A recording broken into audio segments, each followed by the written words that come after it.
Eu peguei o Bob Esponja. Ele está aqui. Com 25 anos nas costas por trás daquelas icônicas calças quadradas, Bob Esponja e seus amigos já viveram muitas aventuras. Mas a franquia Bob Esponja mudou muito ao longo desses anos. Com 14 temporadas, 3 filmes, vários videogames e outras coisas, decidimos apontar o melhor e o pior do Bob. Listamos 25 das produções mais icônicas do Bob Esponja, classificadas da pior à melhor. Eles estão rindo da gente. Não, Patrick, eles estão rindo ao nosso lado. Começamos com a arte que, diferente da obra-prima de Lula Molusco, ousado e arrojado, vai pro lixo. Esse é o nível F. Não podemos listar todos os jogos do Bob Esponja, mas consideramos os lançamentos de console mais notáveis, incluindo Bob Esponja Calça de Herói. A única coisa boa que posso dizer sobre esse jogo é que ele realmente facilitou a escolha do último lugar. Produtos do Bob Esponja sempre vendem bem, independentemente do que sejam, então o esforço nem sempre é necessário. Então, quando Bob Esponja, um herói fora d'água, foi lançado nos cinemas, quem melhor para adaptá-lo para o formato de videogame do que a Activision? Eu não sei, tipo literalmente qualquer outro estúdio. O jogo não passa de um shovelware vendido a preço cheio, misturando um design de som de coisa em aerossol com gráficos de qualidade de PS2. Mas será que a jogabilidade compensa isso? Você realmente não precisa que a gente responda isso, mas ainda assim, vamos responder. A jogabilidade é tipo, imagine o jogo de plataforma 3D mais básico e sem graça que você conseguir. Reduza bastante suas expectativas. Não espere variedade ou a essência do Bob Esponja, e assim terá Bob Esponja Calça de Herói. A única coisa legal do jogo é o fato de você poder jogar com 6 personagens, o que seria interessante se a jogabilidade consistisse em mais do que andar, pular e apertar o botão de ataque repetidamente. Ah, eu esqueci, às vezes você aperta botões também. É isso mesmo, não tem mais nada. Apesar de não ser tão preguiçoso quanto o jogo anterior, temos mais uma obra do Bob Esponja que por princípio merece estar no nível F, Acampamento Coral. Acampamento Coral gerou polêmica por ter sido anunciado poucos meses após a morte de Stephen Hillenburg em 2018. Após o anúncio, Paul Tibbitt criticou no Twitter os executivos que aprovaram o desenho por ganância corporativa. E embora tenha sido revelado depois que Stephen sabia sobre o desenho, o anúncio de um spin-off do Bob Esponja, com versões infantis, feito poucos meses após sua morte, ainda levanta muitas suspeitas, especialmente considerando a quantidade de outros spin-offs que eles empurraram pra gente em sequência. Só a ideia desse desenho já poderia nos irritar por horas. Já me adiantei, camarada. E quanto ao desenho em si? Simplificando, é impressionantemente entediante. Se você já assistiu Bob Esponja e achou que era engraçado e bem escrito demais, você está com sorte. A identidade inteira desse desenho é uma versão diluída de um desenho que já se passa debaixo d'água. Todas as piadas são basicamente é o personagem fazendo o que ele sempre faz. XD. Talvez pudesse ser sustentado pela dublagem fofa e animação dos comerciais. Flashbacks do terceiro filme, mas esse desenho lembra Fanboy e Chum Chum na qualidade artística, o que seria aceitável se não tivessem nos iludido com a bela animação de Bob Esponja, O Incrível Resgate. Quase não há o que dizer sobre o desenho. Se fosse ruim, ao menos renderia comentários, mas não é o caso. É o spin-off mais inofensivo e sem graça que Bob Esponja poderia fazer, o que acaba sendo ainda mais insultante. Agora, vamos deixar as coisas ruins de lado e seguir em frente. Ainda ruim, mas ao menos podemos defendê-lo um pouco. Categoria D. Se tem uma coisa com a qual praticamente todo fã de Bob Esponja parece concordar, é que as temporadas 6 a 8 foram o ponto mais baixo da série principal. Achar que o desenho piorou após o primeiro filme é uma opinião mais fria que a casa do Bob Esponja com Gripe das Bolhas. Apesar da diferença na escrita ser evidente, muitos concordam que a série piorou mesmo a partir da sexta temporada. Com Hillenburg afastado, os roteiristas perderam a magia que fazia Bob Esponja ser tão bom. Em vez de ser um desenho que qualquer um poderia curtir, tudo na série foi simplificado basicamente para agradar só aos aspectos mais infantis do programa, sendo um maior pecado a forma como os personagens foram maltratados. Agora você até poderia tentar defender essas temporadas dizendo, fulano sempre foi assim. E tipo, sim, claro, mas as características dos personagens, como a inocência infantil do Bob Esponja, a burrice do Patrick e a ganância do Sr. Siriguejo, nunca, ou pelo menos raramente, tiravam deles o fato de serem personagens divertidos e carismáticos. Nessa fase, Bob Esponja se torna um chorão e um perseguidor obsessivo. O Patrick perde os poucos neurônios que tinha, agindo de forma quase maliciosa, e o Sr. Siriguejo virou um sociopata. O Siriguejo também ficou assim? Essa é boa! Compreendo vender a alma do seu garoto por 62 centavos e se arrepender em 30 segundos, mas também tem torturar psicologicamente seu rival e rir quando ele tenta se matar. Mandar Bob Esponja para o inferno parece até tranquilo perto disso. Depois vem a entrada mais recente da lista até agora, Salvando a Fenda do Biquíni, o filme da Sandy Bochechas. Eu queria muito que esse fosse bom. Se algum personagem de Bob Esponja merecia um ótimo filme derivado, era a Sandy. Ela é uma esquila cientista do Texas, mestre em karatê e muito casca-grossa. É, ainda mando bem. Infelizmente, porém, o filme não chega nem perto desse potencial. A estreia de Sandy no cinema acontece em uma velocidade relâmpago, e parece que nada está acontecendo, e ao mesmo tempo parece que está acontecendo coisa demais. É a polícia. Segurem-se, pessoal. Tipo, Sandy é cientista, mas ela também tem superpoderes, e a família dela tem um circo, e ela trabalha para um grupo de tecnologia e ciência e é uma espiã. Sério, podemos falar sobre isso? Você quer que eu acredite que Sandy espionou amigos por 25 anos sem saber, coletando dados para chefe e colegas que nunca apareceram? Mas eles apareceram sim. No episódio Chimps Ahoy, ela trabalha para um monte de chimpanzés. Mas esses aqui não são chimpanzés. Eles nem colocaram os chimpanzés para interpretar esses personagens. Eu não me importo se ela é um esquilo falante. É aqui que eu paro de suspender minha descrença.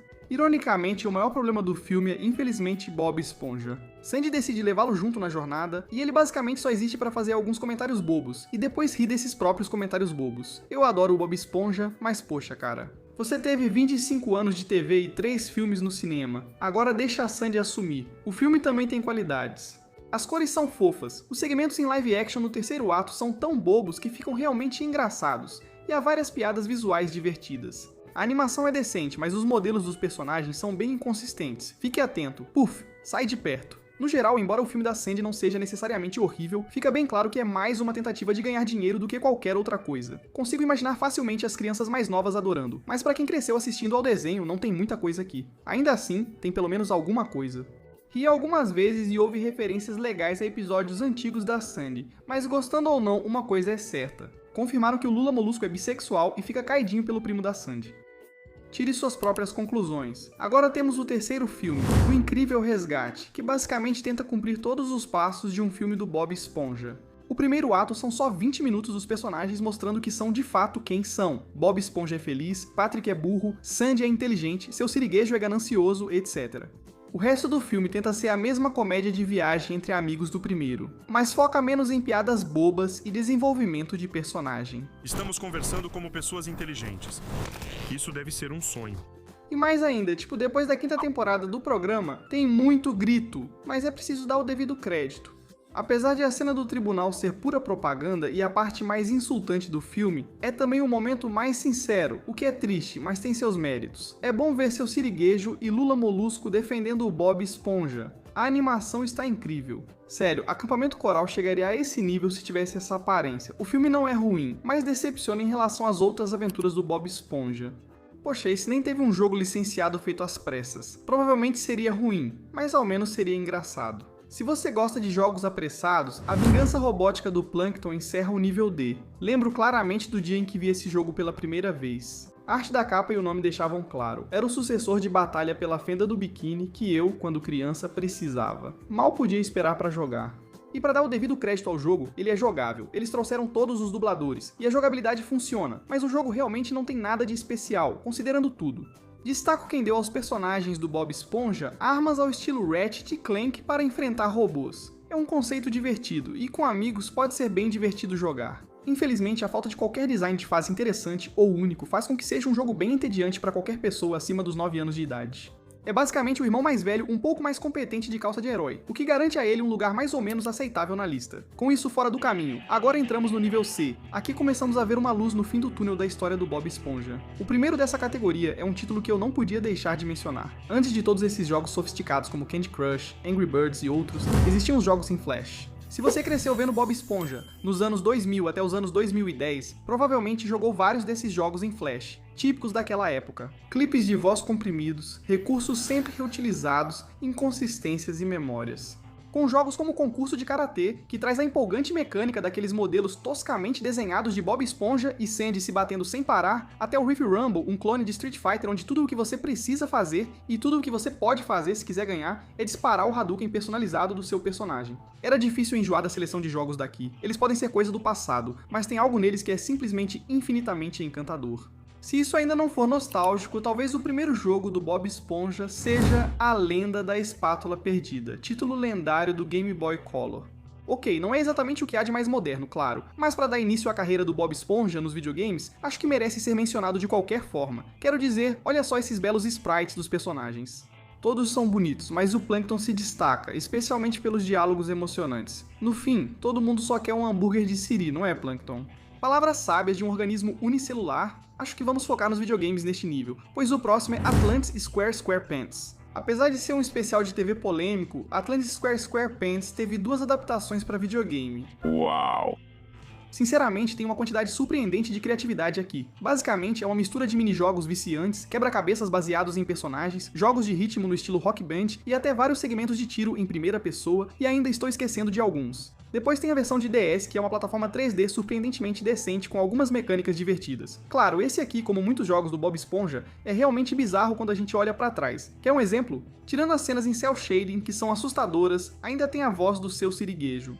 Em muitos jogos do Bob Esponja, eles não conseguiram trazer Clancy Brown para reprisar seu papel, o que coincidentemente quase sempre é por causa de dinheiro. Mas neste jogo, eles nem se preocuparam em escolher um substituto que conseguisse fazer uma imitação minimamente decente. Em vez disso, ele só se comunica com grunhidos e gemidos, como se fosse um animal selvagem. Desde a infância, essa foi uma das decisões de desenvolvimento de jogos mais confusas para mim. Alguém mais sente o mesmo? No final do nível C estão as temporadas 9 e 10, que assim como as 6 a 8, apresentam muitos dos mesmos problemas. Alguns episódios são bem ruins, como o especial Bob Esponja, Você Está Demitido e meu Deus, Bebê Lula estava nessa temporada. Adoro lembrar que esse episódio existe. Nem mais uma palavra sobre isso. Falando sério, colocamos essa era acima, porque aqui começou a surgir uma luz no fim do túnel. Steven Hillenburg retornou à série por um tempo e passou seus últimos anos cuidando de sua obra favorita. Deve ter sido uma boa forma de viver seus dias finais. Essas temporadas definitivamente não chegaram nem perto da qualidade dos clássicos, mas estavam mostrando alguns sinais de melhora, o que garante a elas um lugar decente na nossa lista. Adeus Siri Cascudo é um dos melhores especiais da série, e defendo isso até o fim. Agora que passamos do pior, é hora de entrar no nível B. Primeiro, a adaptação do especial de 10 anos do Bob Esponja, Verdade ao Quadrado, considerado um dos episódios mais divisivos da série, assim como Atlantis SquarePants. Assim como Atlantis SquarePants, Verdade ao Quadrado é uma boa adaptação de videogame, o que não surpreende já que foi feita pela Heavy Iron Studios. Eles criaram um jogo do filme do Bob Esponja e o Batalha pela Fenda do Biquíni. Se você conhece jogos do Bob Esponja, sabe que isso é bom. Embora não seja tão bom quanto os anteriores, Verdade ao Quadrado é sólido. Embora reutilize as mesmas trilhas dos jogos anteriores e seja mais linear, compensa tudo isso com um sólido fator: coração. Cada fase se inspira em um episódio clássico da série, funcionando como lembranças com personagens, cenários e conflitos variados para agradar fãs de longa data. É difícil não valorizar a quantidade de carinho e atenção que foram colocados nesse jogo. Você não consegue dar 10 passos sem ver uma referência a um episódio clássico. É muito legal. Depois, um dos primeiros grandes jogos após o filme foi Criatura do Siri Cascudo. De um jogo com clima onírico para outro ambientado nos sonhos de 3 personagens, Criatura do Siri Cascudo é completo. Se achou Bob Esponja em Atlântida variado, ainda tem surpresas. Este jogo inclui corridas de arrancada detalhadas, histórias em quadrinhos jogáveis e filmes de monstros com plâncton gigante. A imaginação aqui é fora do comum, e isso é reforçado por uma mistura única de estilos visuais e uma trilha sonora surpreendentemente boa. Sério, o que acontece com esses jogos do Bob Esponja que sempre tem músicas tão boas? Gostaríamos de colocar este jogo mais alto, mas, ironicamente, seu ponto fraco é ele mesmo. Ele funciona, mas algumas fases se arrastam. É um faz-tudo, mas não é especialista, então, apesar de divertido, está longe de ser dos melhores do Bob Esponja. Agora, sem delongas, chegamos às temporadas 11 até hoje, ou seja, a era atual do Bob Esponja. Vamos esclarecer algo. O Bob Esponja atual, ame ou odeie, é fundamentalmente um desenho completamente diferente das primeiras temporadas, mas, por si só, ainda é bem decente. Para começar, a animação, apesar de ser um pouco exagerada às vezes, é muito expressiva, colorida e, repita comigo, divertida. Após o filme, a série ficou mais voltada para crianças do que para todas as idades, mas compensa sendo mais criativa e divertida do que nos anos anteriores. Patrick, acho que por hoje já deu de conhecimento. Você já parece cheio. Atualmente, 90% dos episódios não focam mais no Plâncton roubando a fórmula ou no Bob Esponja tirando a vontade de viver do Lula Molusco, trazendo histórias mais criativas. No episódio O Vírus da Karen, Bob Esponja e Plâncton se unem para eliminar um vírus que infectou a Karen, usando vários estilos de animação. Não podemos esquecer de Cuddle e Hugs, onde Bob Esponja vive uma relação assustadora com um hamster invisível e falante que tenta comê-lo. Pode-se criticar as novas temporadas, mas não chamá-las de sem graça. Eles têm carinho pelas temporadas clássicas, principalmente pelo especial de 20 anos depois, a outro videogame, Bob Esponja Squiggle Pants.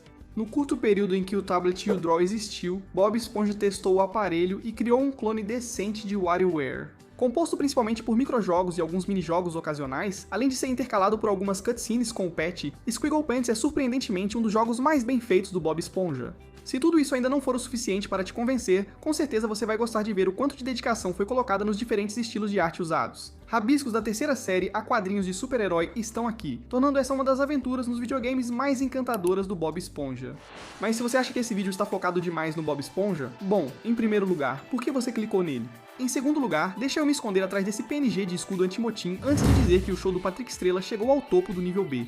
Estou tão surpreso quanto vocês. Claro, o show do Patrick muitas vezes é colocado junto com o acampamento coral como uma deturpação totalmente desrespeitosa da arte do falecido Hillenburg. Mas existe uma diferença importante. O show do Patrick na verdade é até que decente. Não, sério mesmo. Lembra quando o tio avô estreou no Cartoon Network e todo mundo odiou, só pra depois voltar dizendo como aquele humor aleatório era divertido? É essa a sensação que eu tenho com o show do Patrick. Sim, ele é irritante. Ele tem a mesma energia da era atual do desenho, onde basicamente ser barulhento é igual a ser engraçado, mas é tão dedicado à sua própria estupidez que de alguma forma acaba se tornando cativante. Esse desenho é uma diversão. O grandão é tão burro! Não me entenda mal, esse não é um daqueles desenhos geniais escondidos que você deixou passar, mas é um que você consegue tolerar enquanto seu irmãozinho ou irmãzinha assiste. Eu assisti a alguns episódios diferentes para fazer este vídeo e fiquei surpreso com algumas coisas. Duas em particular. Primeiro, o desenho tem uma arte e animação ótimas, com estilos de arte, cenários e paletas de cores diferentes dependendo do que está sendo mostrado. O episódio O Show do Patrick Se Vende me lembra o uso de cores mais apagadas para mostrar a fenda do biquíni da série original e destaca a divertida interação estilo Tom e Jerry entre seu siriguejo e Plankton. Agora, quando eu disser chum, você diz bucket. Não podemos esquecer o episódio Bubble Bass Analisa, com 11 minutos de Bubble Bass analisando o show do Patrick ao estilo Nostalgia Critic. O programa é realmente divertido. Não é uma obra-prima e ainda é bem mais infantil que as temporadas clássicas, mas surpreende pelo charme e humor. Para encerrar essa sessão, temos o último videogame, Bob Esponja Calça Quadrada, A Vingança do Holandês Voador. Esse jogo se destaca por ser o primeiro de plataforma 3D do Bob Esponja, permitindo aos fãs explorarem toda a fenda do biquíni com fidelidade para a época. Quem não conhece pode achar diferente do desenho, mas o jogo foi desenvolvido na primeira temporada. E um pouco da segunda também, o que significa que os locais são baseados nessas temporadas iniciais, o que, ok, alguns deles ainda não são muito fiéis. Tipo, eu não sei porquê. Pensavam que o centro da fenda do biquíni era só becos escuros ou que a Lagoa Gosmenta tinha pó de Cheetos. Mas há joias como o campus de Água Viva, com flores, mariscos pulando e cachoeiras como na música divertida. Vou totalmente pela nostalgia, mas esse jogo é encantador justamente por ser essa bagunça, com áreas fielmente recriadas do desenho e outras sem relação nenhuma. Ou como conseguiram todos os dubladores para cada personagem, menos o narrador francês, que é dublado por Tom Kenny. Ele só não fez a voz dessa vez, sei lá. É o tipo de jogo que no melhor dos casos vai trazer boas lembranças e no pior vai ser tão ruim que chega a ser bom. Quero dizer, olha só esses belos modelos de personagens. Vocês curtem aquela Água Viva fantasiada, né? Essa música gruda mesmo. Aproveitem as próximas 5 horas porque não vão escapar tão cedo. Enquanto isso, venham para o nível A. Aqui o conteúdo do Bob Esponja se torna excelente. Iniciamos nosso segundo nível mais alto com o segundo melhor filme da franquia nos cinemas, Bob Esponja, um herói fora d'água. Admito que este peca pela propaganda enganosa. Quem viu os trailers esperando 90 minutos do Bob Esponja e Amigos na Terra Firme pode se decepcionar. Se mantiver a mente aberta, este é um ótimo filme do Bob Esponja, mesmo sendo o segundo melhor. Ao invés da dinâmica Bob Esponja e Patrick do filme original, este foca em uma bem mais imprevisível, Bob Esponja e Plankton. Após um pirata roubar a fórmula secreta com um livro mágico, a fenda do biquíni entra em caos. Bob Esponja e Plankton são os únicos com juízo para salvar o dia, o que significa um bom e velho trabalho em TM. O que é uma palavra TM? A dinâmica deles é engraçada e o filme tem ótimas piadas. Todos os personagens principais têm destaque mesmo com foco nos rivais amigos. Fora d'Água é uma das últimas grandes obras de Bob Esponja, e também uma das últimas em que Hillenburg trabalhou antes de falecer. Mandou bem, Hillenburg. Do grande retorno à saída inicial, agora temos as temporadas 4 e 5 da série principal. Admito que logo de cara, fica bem óbvio que os roteiristas e a direção geral do desenho mudaram aqui. Comparado às temporadas antes do filme, a quarta temporada tem um ritmo bem mais lento no humor, focando mais em entreter as crianças do público do que em ser divertida para todas as idades. Jovem Yogi, o que te fez agir assim? Eu preciso saber. Mas isso não é necessariamente algo ruim. Quero dizer, Bob Esponja é um desenho para crianças afinal de contas, e felizmente as 2 primeiras temporadas depois do filme realmente mantiveram boa parte do charme das 3 primeiras. Você se surpreenderia com quantos episódios clássicos são dessas temporadas? Cadê o Gary? 4ª temporada. Medo do Hambúrguer de City? 4ª. Covardes do Carrinho de Montanha-Russa? 5ª. E vários outros. Esse é o período da série em que a animação ficou mais suave, mas ainda não era exagerada. O show precisa seguir com luzes, câmera, calças, Ao ouvir jogo de festa, você provavelmente pensa em Mario Party ou os muitos clones dele. Demon Slayer fez um clone de Mario Party. A versão do Bob Esponja para a fórmula estilo Mario Party faz uma escolha simples e brilhante. O jogo traz mais de 30 minijogos, o que, admito, não é tanto para competir com os jogos de tabuleiro que terminam amizades. Por isso, luzes, câmera, calças, foca só em minijogos divertidos, músicas animadas e personagens e locais icônicos do desenho, sem elementos de jogo de tabuleiro. É simples, eficaz e divertido, mas a parte temática das apresentações ainda continua. No episódio de hoje de Uau, isso não podia ser tão bom, temos o musical do Bob Esponja Calça Quadrada. Eu não sei quem decidiu que havia potencial para um musical da Broadway do Bob Esponja, mas quero sinceramente agradecer a essa pessoa. O design do cenário, as fantasias dos personagens, a coreografia, o visual, eu não entendo muito de termos de musicais. O que eu sei, no entanto, é que eles realmente acertaram em cheio ao trazer o Bob Esponja e seu mundo pro palco. Com algumas músicas absurdamente boas, que nem sempre tem a ver com a trama, o musical captura muito bem o clima do desenho. Surpreendentemente, a música não é o único destaque, tem algumas piadas realmente boas. Minha favorita é o Plankton chamando o Bob Esponja de calças losango. Se ainda não viu o musical, deveria. Ele já começou bem com o Gary de skate, mas o que nos conquistou mesmo foi a aparição repentina do Pat e seu número musical no meio do espetáculo. Se ainda não está convencido, está sendo apenas pobre. Entramos oficialmente no top 5 de Elite e estamos começando com o videogame do filme do Bob Esponja. Bob Esponja faz muitas coisas quase impossíveis no desenho, mas talvez sua conquista mais inacreditável até hoje seja não só ter uma adaptação de filme de sucesso, mas também um videogame adaptando essa adaptação, e esse jogo ser bom. 20 anos depois, o jogo do filme do Bob Esponja continua sendo o segundo mais amado da franquia, recontando a história do filme com a jogabilidade de batalha pela fenda do biquíni, porém em um ambiente mais linear e exigente. Seja deslizando por enormes tobogãs de rocha vulcânica, lutando contra qualquer monstro assustador que apareça, ou tentando desesperadamente conseguir fichas Goofy Goober suficientes da Mindy para te dar o upgrade que você precisa. Esse jogo é ótimo tanto como uma adaptação do filme em que se baseia, quanto como um jogo por si só. Não é exatamente uma obra-prima, é claro, definitivamente há algumas falhas de design aqui e ali, mas isso é mais do que compensado pela sua fidelidade ao material original. Você vai conseguir roupas e expressões diferentes em cada fase, novos movimentos para melhorar o combate, e se você se cansar das fases principais, sempre tem aqueles níveis bônus estranhamente psicodélicos. Eu gosto das fases do Bob Esponja, eu disse mesmo. Apesar de não saber se é polêmico, considero o Abalo Cósmico, novo jogo do Bob Esponja, ainda melhor. O primeiro jogo de console, excluindo qualquer remake desde Hero Pants, fez com que o Abalo Cósmico tivesse um grande desafio pela frente. E o que eu quero dizer é que o jogo anterior era tão ruim que eles precisavam reconquistar a confiança de muitos fãs. Apesar de o Abalo Cósmico não ser muito comentado na comunidade gamer, é um jogo surpreendentemente bem feito graças ao esforço genuíno em sua criação. O jogo foi feito por fãs do desenho, cheio de easter eggs, referências a episódios clássicos e participações dos personagens principais e coadjuvantes, exceto o Homem-Sereia e Mexilhãozinho que já se foram, e literalmente todos eles sendo dublados pelos mesmos dubladores do desenho. O jogo traz uma história criativa, levando Bob Esponja e Patrick por dimensões para explorar versões diferentes de locais famosos da fenda do biquíni, como os campos de águas-vivas do Velho Oeste ou o mundo da luva coberto de geleia distópica. Piadas boas, rejogabilidade interessante e mecânicas divertidas. Bob Esponja ganhou o Dash teleguiado? Só isso já me faz querer colocar esse jogo no nível S. Mas sabemos que entre os jogos do Bob Esponja, só há um campeão. Com isso, chegamos ao auge da grandeza amarela, porosa e absorvente. Este é o nível S.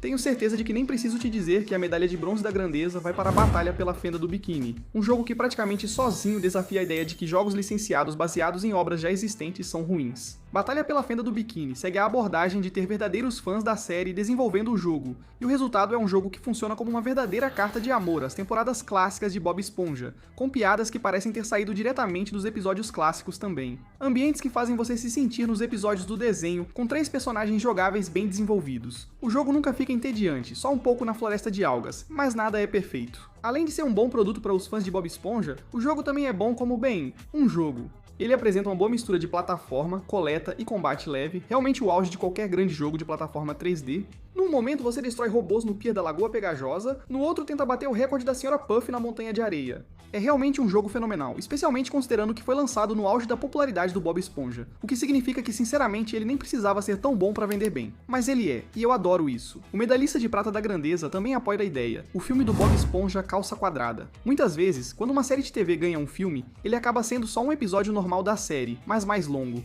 O filme do Bob Esponja não é nada disso. Claro, ele tem todo o senso de humor, arte expressiva e animação da série, mas leva tudo isso para uma escala muito maior e mais grandiosa, fazendo com que Bob Esponja e Patrick embarquem em uma jornada pelos recantos mais profundos e sombrios do oceano, lugares que nunca vimos na série, mas que parecem totalmente adequados. Estamos sãos e salvos no fundo desta fossa. Sem contar o filme que mostra o melhor do Plankton, de suas expressões irritadas ao plano muito bem feito. Isso não é só Plankton, é o auge dele.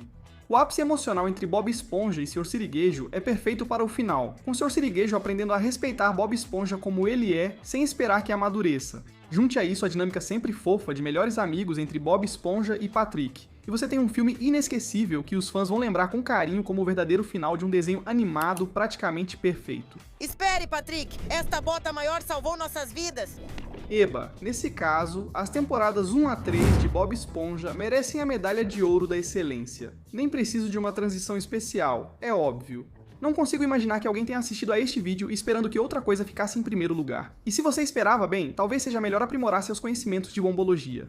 Quase todos os memes, piadas e frases icônicas da série vêm das primeiras temporadas. Bob Esponja, na aula de arte. Espera! Isso é culinária, volte aqui. A primeira temporada nos dá uma vibe aconchegante, mas ainda assim boba pra série. Ela se dedica a apresentar o mundo da fenda do biquíni, sem deixar de lado o humor imprevisível. As temporadas 2 e 3 acentuaram a comédia da série, e foi aí que os personagens realmente se firmaram. Após 25 anos, ainda é um dos desenhos animados mais amados já criados. Cada episódio tem ao menos uma piada ou fala marcante que fica com você por anos. Por isso, nunca houve dúvida de qual era de Bob Esponja levaria o ouro, ou o amarelo.